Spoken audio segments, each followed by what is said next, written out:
The house waited for her. It had been waiting a long time. Even before Mara stepped through the rusted iron gate, she felt the pressure of something unseen folding around her like cold hands closing over her shoulders. A low hum drifted from the boarded windows, too steady to be wind, too alive to dismiss.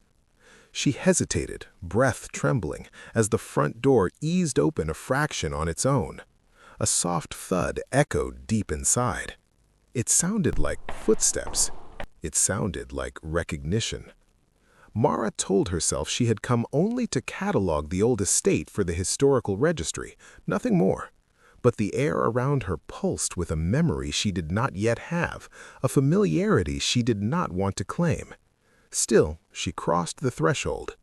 The house closed behind her. The foyer swallowed Mara in its stale chill.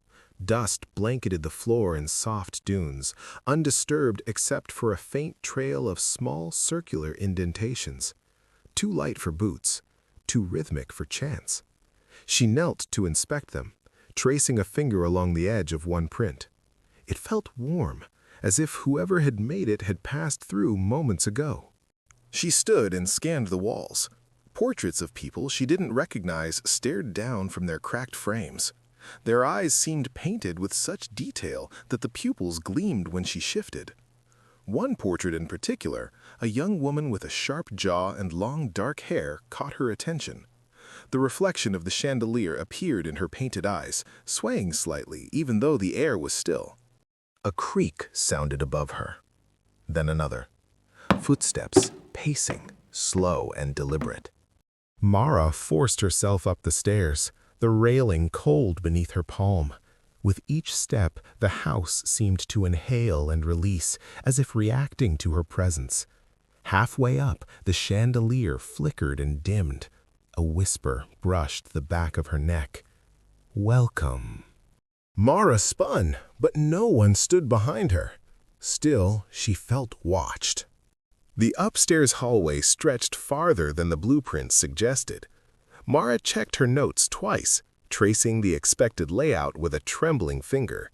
But the corridor before her wound deeper into darkness, its walls narrowing as if deliberately shifting to guide her somewhere she had not chosen. She passed a cracked door where the faint sound of breathing seeped through. Slow, shallow human. She froze, leaning in, her ear nearly touching the wood. The breathing stopped instantly, replaced by a soft tapping from the other side. A pattern. A knock she almost understood. She stepped back, pulse pounding. Halfway down the hall, she found a door standing open. Inside, dust collected in thick layers, except for a perfect circle cleared on the floorboards. A chair had once been placed there. Recently. The marks were fresh. She felt a sudden heaviness at her back. The temperature dropped. Her breath fogged. Mara turned slowly, bracing herself for the sight of someone standing there. Nothing. No one. Just the long hallway and the sound of the door she had just left slowly creaking open again. The house wanted her attention, and it was learning how to keep it. Mara reached the library, a cavernous room lined with shelves sagging beneath the weight of forgotten books. The thick scent of paper and mildew wrapped around her. Dust motes drifted like slow-falling snow in the pale light working through the curtains. She pulled a book at random, its spine cracked, releasing a thin sheet of paper that fell to the floor. The handwriting was frantic, slanted, carved into the page rather than written. One sentence repeated over and over. "It likes the quiet ones."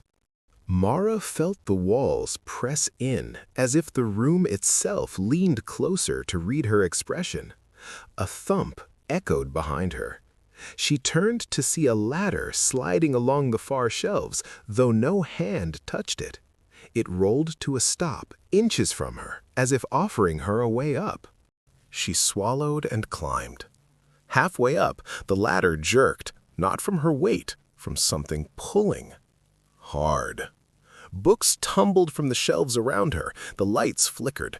The whispering returned, soft and coaxing, curling around her thoughts until she couldn't tell whether she was hearing it or thinking it.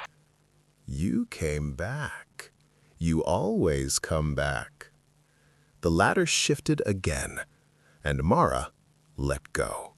She landed hard, but the library floor was gone. She found herself lying on cold tiles in a narrow room lit by a single weak bulb. The wallpaper peeled in long strips, revealing older layers beneath like decaying skin. The smell of burnt wood clung to the air. Mara sat slowly, pressing a hand to the ache in her ribs. The room was unfamiliar, yet it stirred something buried deep in her memory. A childhood dream. A nightmare. A place she had never been, but somehow recognized. A crib stood in the corner, blackened, warped by heat. Inside it lay a small pile of ash. She backed away, but the door behind her slammed shut.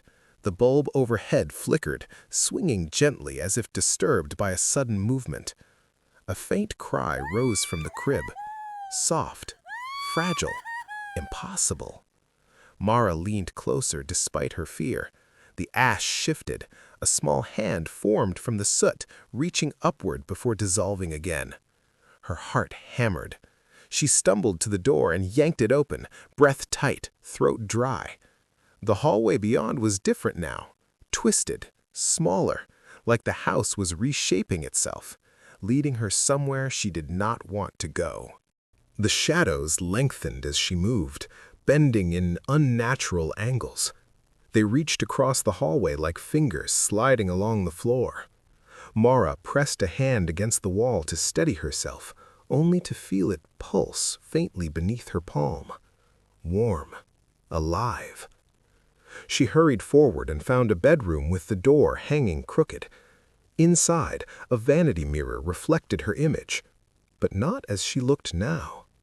Her reflection was younger, thinner, eyes hollowed by grief she didn't yet understand. The reflected version of herself raised a hand slowly.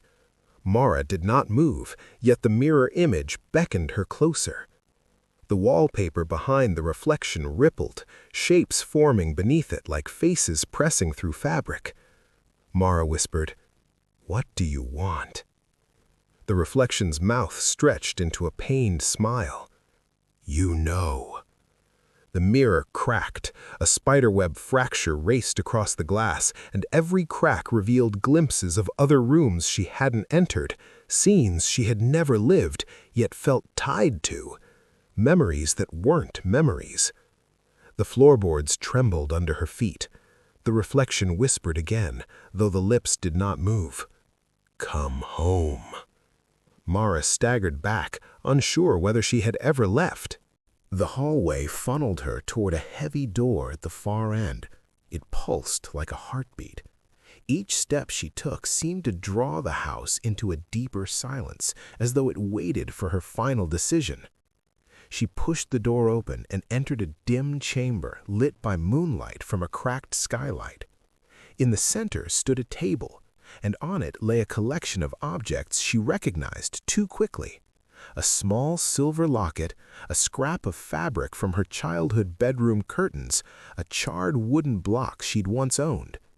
She felt the truth settle over her. She had been here before, not in body, but in memory, in fear. The room shuddered as footsteps circled her, soft, bare, childlike. She turned slowly, but the shadows moved faster than her eyes could track. The whisper became a steady hum, vibrating through her bones. "Stay, stay, stay." The skylight cracked, wind howled, hands she could not see brushed her arms, her back, her throat. The floor trembled beneath her.